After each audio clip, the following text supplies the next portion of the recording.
Kami dari kelompok 1 akan menjelaskan materi tentang kerjasama ekonomi regional. Perkenalkan, saya Beli Jessica Sari. Perkenalkan, saya Wi Jessica. Perkenalkan, saya Aziza Susanti. Perkenalkan, nama saya Catherine Fitriani. Perkenalkan, nama saya Baby Ferdian. Perkenalkan, nama saya Muhammad Edi Batara. Perkenalkan, nama saya Citra Trisar. Perkenalkan, nama saya Tridaus Jakbar. 1. ASEAN berdiri pada tanggal 8 Agustus 1967 di Bangkok, Thailand. ASEAN didirikan oleh 5 negara di kawasan Asia Tenggara. Berdasarkan deklarasi Bangkok, ketika membentuk ASEAN, 5 negara pembentuknya dalam menandatangani naskah deklarasi Bangkok diwakili oleh Menteri Luar Negerinya masing-masing, yaitu Adam Malik dari Indonesia, Tun Abdul Razak dari Malaysia, Narcisco Ramos dari Filipina, S. Rajaratnam dari Singapura.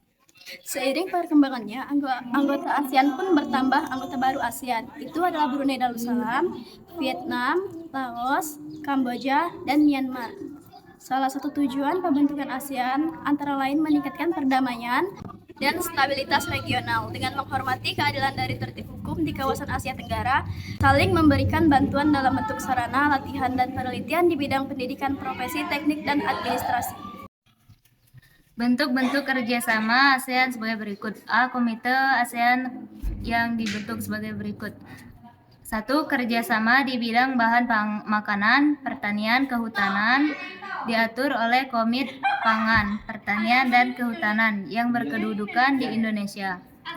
2. Kerjasama di bidang perdagangan dan peristiwa diatur oleh Komite Perdagangan dan Pariwisata yang berkedudukan di Singapura. 3. Kerjasama di bidang keuangan, perpajakan, dan bea cukai diatur oleh Komite Keuangan dan Perbankan yang berkedudukan di Thailand. Selain membentuk komite ASEAN juga membangun proyek-proyek di beberapa negara. Proyek-proyek ASEAN sebagai berikut. 1. ASEAN Pasin Project, yaitu proyek pabrik industri tembaga di Filipina. 2. ASEAN Cover Fabrication Project, yaitu proyek industri tembaga di Filipina. 3. Rock Salt Soda Ash Project, yaitu proyek pabrik abu soda di Thailand. 4. ASEAN Urea Project, yaitu proyek pabrik pupuk urea di Malaysia. 5. ASEAN Aceh Fertilizer Project, yaitu proyek pabrik pupuk urea amonia di Aceh, Indonesia. D. Konferensi Tingkat Tinggi ASEAN atau KTT. ASEAN Konfirmasi Tingkat Tinggi ASEAN dihadiri oleh para kepala pemerintah negara-negara Asia Tenggara.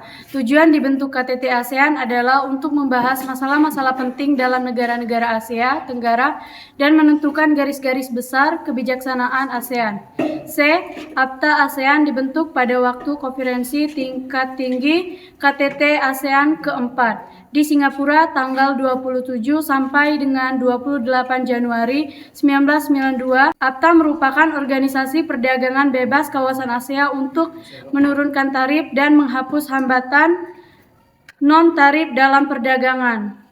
Yang dimulai tahun 2022, tujuan APTA sebagai berikut.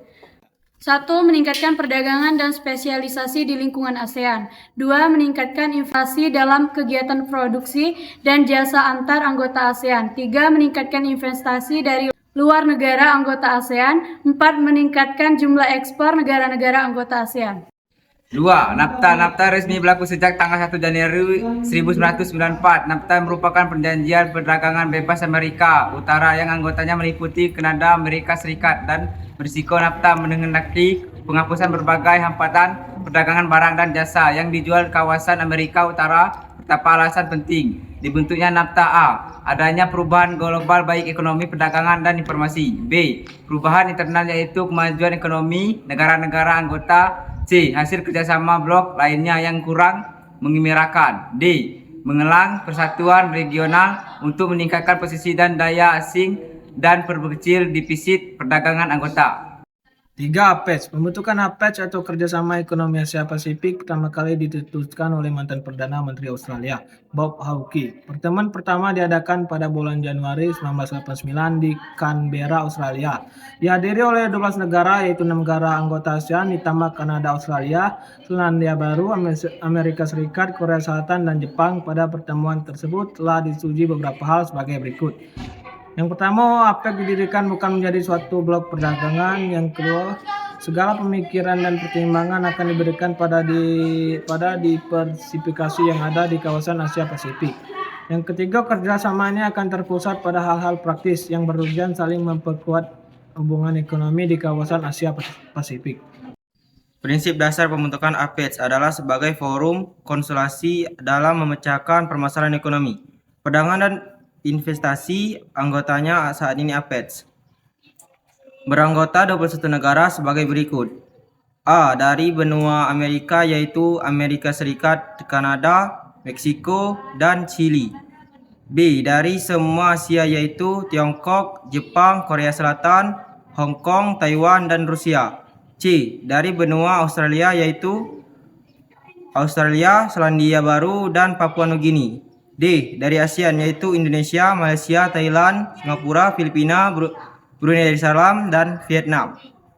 Adapun tujuan pokok APEC adalah melakukan liberalisasi menunjukkan pendapat sumber daya alam dan kualitas sumber daya alam manusia untuk meningkatkan pembangunan dan pertumbuhan ekonomi di kawasan Asia Pasifik. Untuk mencapai tujuan tersebut, APEC telah menyusun agenda liberalisasi secara terhadap sebagai berikut. A. Tahun 2010, liberalisasi mengandung inspirasi di antara negara kawasan Asia Pasifik. B. Tahun 2010, perdagangan diinspirasi antara negara di kawasan Asia Pasifik. 4. EEC European Economic Community atau Masyarakat Ekonomi Eropa (MEE) dimulai tahun 1984 dengan pasaran bersama untuk batu bara dan baja antara Jerman dan Prancis. Kemudian pada tahun 1957 dengan Perjanjian Roma dijadikan kerjasama regional atau Uni di bidang ekonomi dan moneter yang meliputi Prancis, Jerman Barat, dan Belgia, Nederland, Luksemburg pada tahun 1973. Negara Denmark, Inggris, dan Irlandia menjadi anggota MEE, disusul Yunani pada tahun 1980 dan Spanyol pada tahun 1985.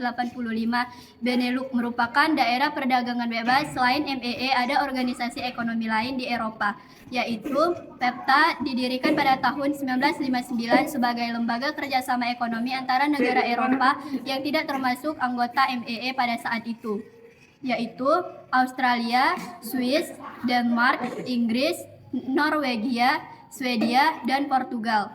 Tujuan utama EFTA adalah menghapuskan hambatan-hambatan yang terjadi dalam perdagangan di kawasan Eropa. Sekian video penjelasan dari kami. Jika ada kesalahan kami mohon maaf. Kami akhiri. Wassalamualaikum warahmatullahi wabarakatuh.